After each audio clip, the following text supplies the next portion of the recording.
JEE main में आपकी rank बहुत ज़्यादा आ रही है, आपने कम स्कोर किया है, आपका बहुत ही कम परसेंटाइल है, 20 परसेंटाइल है, 30 परसेंटाइल है, 40 परसेंटाइल है। तो आपको यदि एडमिशन चाहिए, इसी वर्ष आप बीटेक कोर्स करना चाहते हैं, इंजीनियरिंग कोर्स में एडमिशन लेना चाहते हैं, उसके लिए आपको क्या करना होगा? यदि आपको एकेटीयू में एडमिशन चाहिए, ऐसी यूनिवर्सिटी जहां पर आपका एडमिशन होना बहुत ही आसान है, कम से कम नंबर में आपका एडमिशन हो जाएगा। कंप्लीट प्रोसेस मैं आपको बताने वाला हूं। यदि आपने जेईई मेन 2024 का एग्जाम दिया, आपके दोनों फेज में मिलाकर आपके कम नंबर आ रहे हैं या फिर ज्यादा भी आ रहे हैं, आप एबव 90 परसेंटाइल के एबव आ रहे हैं, तो आपको क्या करना चाहिए? 95 परसेंटाइल तक आपके आ रहे हैं, उसमें आपको क्या करना चाहिए? कौन से कॉलेज आपको मिल सकते हैं? इन सभी विषयों पर मैं आपके साथ चर्चा करने वाला हूं। सब्सक्राइब करके जुड़ जाना है एकेटीयू के नंबर 1 काउंसलिंग चैनल से, क्योंकि यहां पर आपको सारी इंफॉर्मेशन दी जाएगी जो आपके काउंसलिंग रिलेटेड जरूरी होगी। अब यहां बात आती है कंप्लीट काउंसलिंग प्रोसेस की। एकेटीयू बीटेक काउंसलिंग 2024 में मुझे यदि जाना है, एंटर करना है, रजिस्ट्रेशन करना है, तो मुझे क्या क्या करना होगा? स्टूडेंट, यदि आप करना चाहते हैं एकेटीयू के लिए बीटेक की काउंसलिंग, तो उसके लिए सबसे पहले आपको क्या करना होगा? सबसे पहले आपको रजिस्ट्रेशन करना होगा। रजिस्ट्रेशन आपको करना होगा एकेटीयू की ऑफिशियल वेबसाइट पर। अभी रजिस्ट्रेशन स्टार्ट नहीं हुआ है, पहला पॉइंट अभी मैं आपके साथ क्लियर कर देना चाहता हूं। अभी रजिस्ट्रेशन स्टार्ट नहीं हुआ है, आपको बिल्कुल भी परेशान नहीं होना है। आप कमेंट यही कर रहे हैं, सर बताइए रजिस्ट्रेशन क्या चल रहा है, क्या मुझे कैसे रजिस्ट्रेशन करना चाहिए? जब रजिस्ट्रेशन स्टार्ट होगा, आपके लिए एक पर्टिकुलर वीडियो आएगी, मैं आपको वहां पर डिस्कस करूंगा कि कब से कब तक आपका फर्स्ट राउंड होगा, कब से कब तक सेकंड राउंड होगा, कैसे थर्ड राउंड होगा, कैसे एफडब्ल्यू सीट के लिए रजिस्ट्रेशन करना, हर चीज मैं आपको स्क्रीन पर करके दिखाऊंगा। अभी आप प्रोसेस को समझिए, मुझे करना क्या क्या होगा, कौन कौन से मेरे डॉक्यूमेंट लगेंगे, काउंसलिंग कब से शुरू होगी। स्टूडेंट, यहां पर जो सबसे पहले आपको करना होगा, आपको रजिस्ट्रेशन करना होगा एकेटीयू की ऑफिशियल वेबसाइट पर। देखिए, वेबसाइट अभी तक क्लियर नहीं है कि किस वेबसाइट पर काउंसलिंग होगी, क्योंकि काउंसलिंग के लिए एक अलग पोर्टल बनाया जाता है। जैसे ही वह पोर्टल बन जाएगा तो आपको बता दिया जाएगा कि भैया इस पोर्टल पर आपका रजिस्ट्रेशन होगा। कहां पर? इसी चैनल पर। इसीलिए अभी आप सब्सक्राइब करके जुड़ जाइए, वीडियो को लाइक करिए, जिससे सारी वीडियो की रिकमेंडेशन आप तक पहुंचती रहे। जब आप वहां पर अपने जेईई मेन के रोल नंबर और पासवर्ड के साथ लॉग इन करेंगे, फिर उसके पश्चात आपको वहां पर एक रजिस्ट्रेशन फॉर्म फिल करना होगा। रजिस्ट्रेशन फॉर्म को आप फिल करेंगे जैसे आपने अपनी जेईई मेन 2024 के एप्लीकेशन फॉर्म को फिल किया था, उसी तरह से आप एक अलग रजिस्ट्रेशन करेंगे एकेटीयू की वेबसाइट पर, जो आपकी काउंसलिंग के लिए होगी। ठीक है, ये नहीं कि अभी ektu.ac.in पर आप जाकर चेक कर रहे हैं, नहीं यही होगी काउंसलिंग। ऐसा जरूरी नहीं है कि वहां पे काउंसलिंग हो। काउंसलिंग के लिए एक अलग लिंक आपके लिए बनेगा, इस चीज को आप क्लियर रखिए अपने दिमाग में। ठीक है, अभी जो ऑफिशियल वेबसाइट है यूनिवर्सिटी वाली, वहां से कोई लेना लादना नहीं। ऐसा मत समझिए कि मैं उसी पे काउंसलिंग करने वाला हूं, नहीं,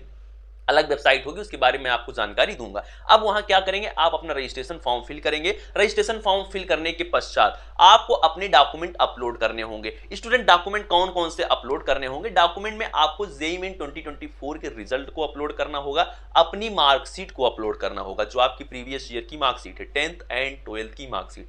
आपको अपना रिजर्वेशन सर्टिफिकेट अपलोड करना होगा, अपना थंब इंप्रेशन, उसके साथ एक फोटोग्राफ। इतने डॉक्यूमेंट लगते हैं अपलोड होते टाइम। इसके अलावा और भी कुछ डॉक्यूमेंट है जो आपको जानना जरूरी है। देखिए, ये काउंसलिंग के लिए आप ऑनलाइन पोर्टल पर करेंगे। जब इतने डॉक्यूमेंट आपके वेरीफाई हो जाते हैं, ध्यान दीजिएगा, जितने मैंने आपको अभी भी बताए हैं, इतने यदि वेरीफाई हो जाते हैं, ऑनलाइन डॉक्यूमेंट वेरिफिकेशन होगा उनकी टीम के द्वारा, तो वहां पर जब यदि आपका डॉक्यूमेंट वेरिफिकेशन हो जाएगा, फिर आपके लिए आपकी चॉइसेस खुलेंगी। चॉइसेस खुलने का क्या मतलब है? चॉइसेस खुलने का मतलब है स्टूडेंट्स कि यहां पर एकेटीयू के अंदर में 800 से ज्यादा बीटेक कॉलेज है, इंजीनियरिंग कॉलेज है, वहां पर जहां पर आपका एडमिशन होगा, उन सभी कॉलेज की आपके लिए चॉइस फिलिंग खुल जाएगी। जिसका डीबी होगा उसी की चॉइस फिलिंग खुलेगी। इसीलिए डॉक्यूमेंट में कोई गलती मत करना। डॉक्यूमेंट में किसी भी तरह की ऐसी कोई भी यदि गलती आपके पाई जाती है, कोई भी डिस्क्रिपेंसी आपकी पाई जाती है, तो उसमें क्या होगा? आपको रिजेक्ट कर दिया जाएगा और आपकी काउंसलिंग के लिए आपकी चॉइस फिलिंग नहीं ओपन होगी।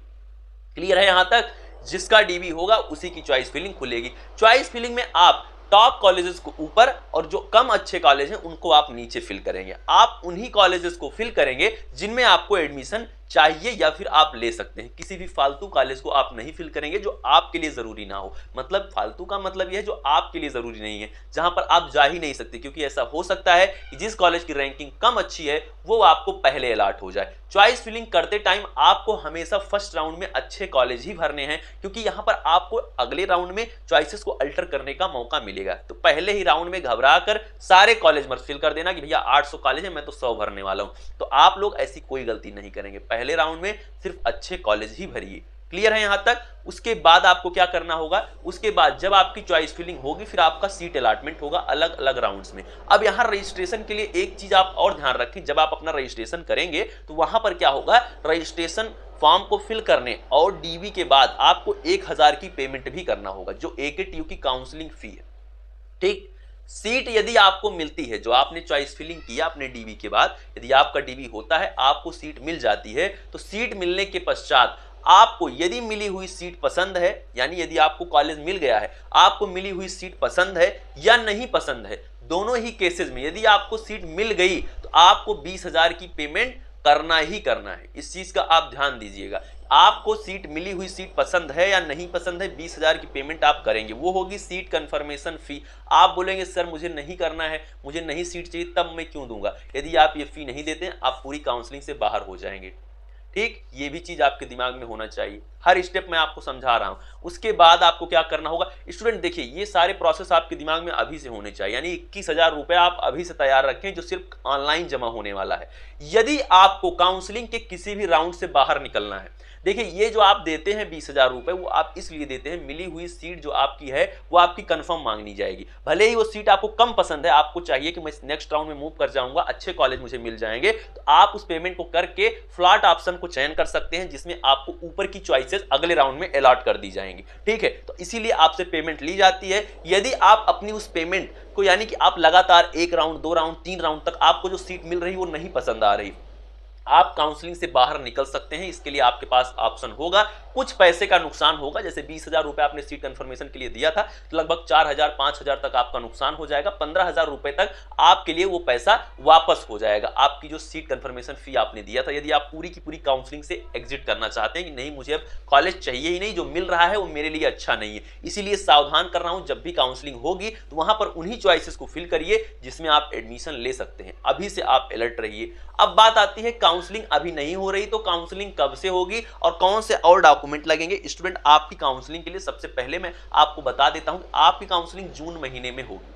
अभी काउंसलिंग के लिए कोई भी नोटिफिकेशन नहीं आया है, कोई भी क्लियरिटी नहीं है। जो अभी तक बात पता चल पा रही, जो एफिलिएटेड कॉलेज है, जो टॉप एफिलिएटेड कॉलेज हैं, जो वहाँ पे स्टूडेंट सेल है, वहाँ सबसे जो भी जानकारी इकट्ठा हो पा रही, उनके हिसाब से जो भी पत्रकार महोदय हैं जिनसे बात करके ये चीज़ क्लियर हो रही है कि आपकी जो काउंसलिंग है स्टूडेंट्स, वो आपकी जून महीने में होगी। अभी जो बात है जून के प्रथम सप्ताह में।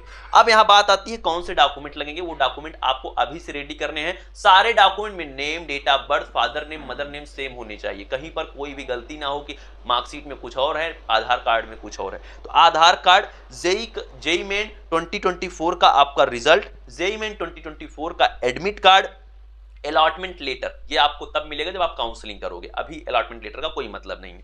यानी अलॉटमेंट लेटर क्या है कि आपको जो सीट मिल जाती है, एक लेटर आपके पास आता है, वो आप काउंसलिंग के बाद होता है, वो आप फिजिकल रिपोर्टिंग में लेके जाएंगे।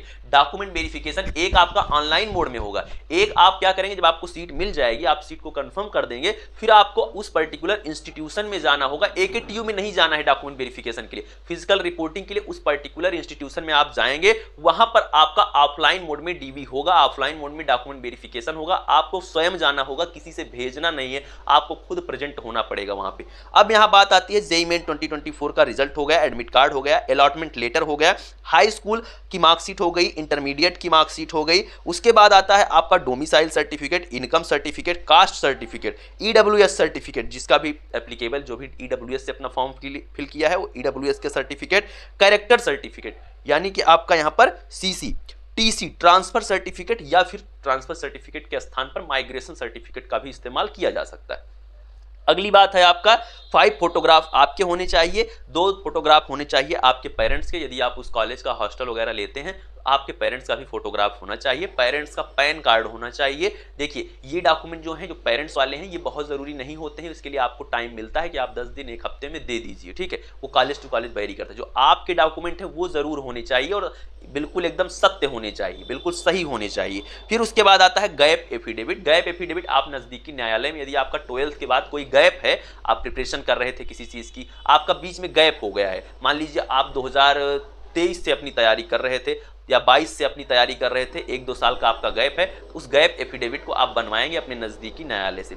इस चीज़ को आप कर सकते हैं, यदि आपका कोई गैप है तभी बनवाना है इस चीज़ को, ठीक है। इतने डॉक्यूमेंट आपके लगेंगे, साथ में मेडिकल सर्टिफिकेट आप किसी भी अपने नज़दीकी स्वास्थ्य केंद्र से, सरकारी अस्पताल से आप बनवा लेंगे, मेडिकल सर्टिफिकेट वो भी आपका लगेगा। इतने डॉक्यूमेंट के साथ आपको फिजिकली प्रेजेंट होना है, इन्हीं डॉक्यूमेंट को आप बनवा लेंगे तो इन्हीं से आपका ऑनलाइन भी हो जाएगा, ऑफलाइन भी हो जाएगा। डिटेल्ड वीडियो आने वाली है कट ऑफ को लेकर, कट ऑफ को लेकर परेशान मत होइए, एडमिशन सभी का होगा, एकेटीयू में सभी का एडमिशन होगा।